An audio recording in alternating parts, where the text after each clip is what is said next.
Bayangkan kamu berdiri di tepi sungai pada sore hari. Airnya terlihat tenang. Sesekali ada ikan kecil muncul di permukaan. Semuanya terlihat normal seperti sungai pada umumnya.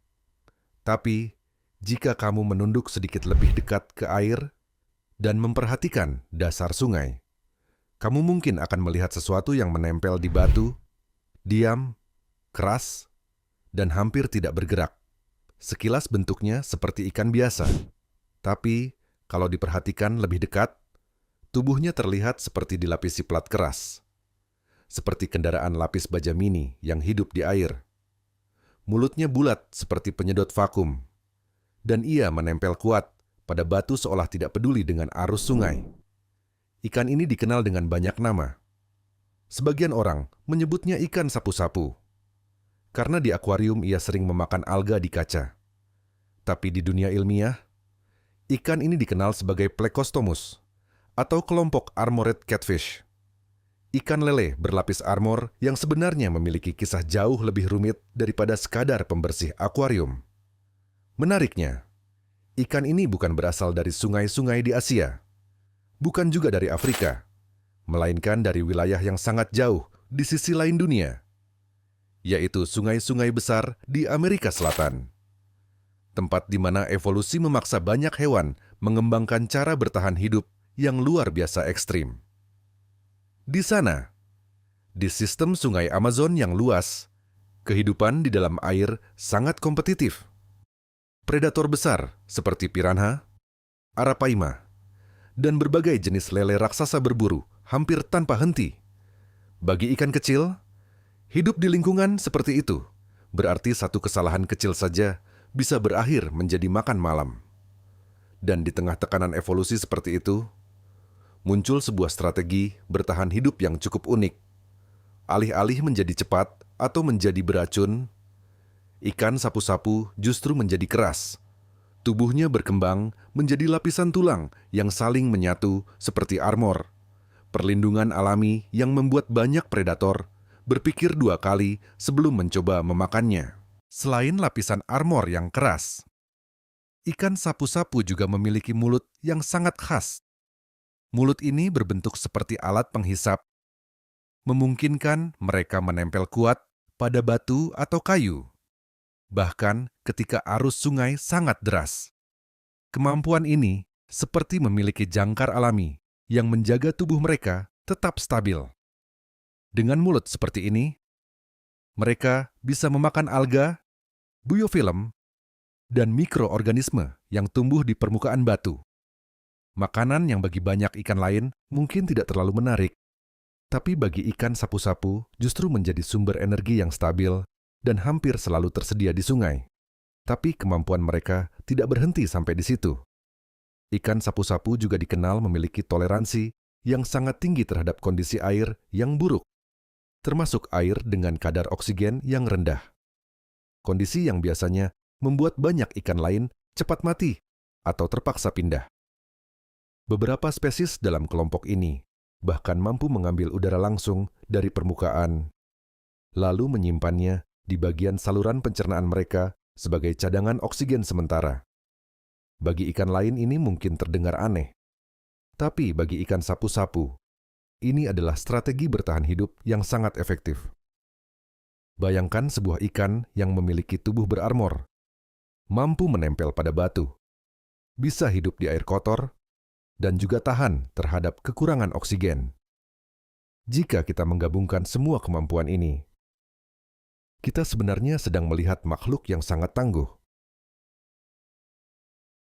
Masalah mulai muncul ketika ikan yang sangat tangguh ini dibawa keluar dari habitat aslinya.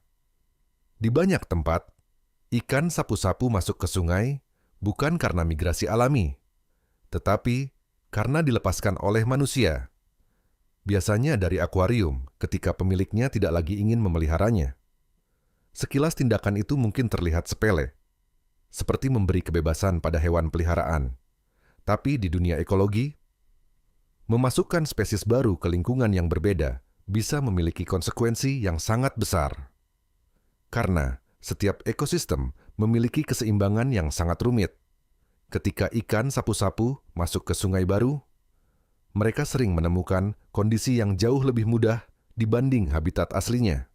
Predator yang bisa memakan mereka sangat sedikit, makanan cukup melimpah, dan lingkungan baru ini tidak memiliki mekanisme alami untuk mengendalikan populasi mereka. Akibatnya, populasi mereka bisa meningkat sangat cepat. Dalam beberapa tahun saja, jumlah ikan sapu-sapu di sebuah sungai bisa mencapai ribuan, bahkan jutaan individu, menciptakan tekanan besar bagi ikan lokal yang sebelumnya hidup stabil di sana. Kompetisi makanan juga menjadi masalah serius. Meskipun ikan sapu-sapu banyak memakan alga, mereka juga mengonsumsi berbagai mikroorganisme yang sebenarnya menjadi sumber makanan penting bagi ikan lokal dan larva ikan muda. Ketika populasi mereka terlalu besar, sumber makanan itu bisa habis lebih cepat daripada kemampuan ekosistem untuk memulihkannya. Akibatnya, ikan lokal yang bergantung pada sumber makanan yang sama mulai mengalami tekanan populasi. Ini seperti sebuah kota kecil yang tiba-tiba kedatangan ribuan pendatang baru. Dengan jumlah makanan yang tetap sama, cepat atau lambat, akan ada pihak yang kekurangan sumber daya. Di habitat asli mereka, predator besar seperti buaya kecil, ikan besar, atau mamalia air masih mampu mengendalikan populasi ikan sapu-sapu.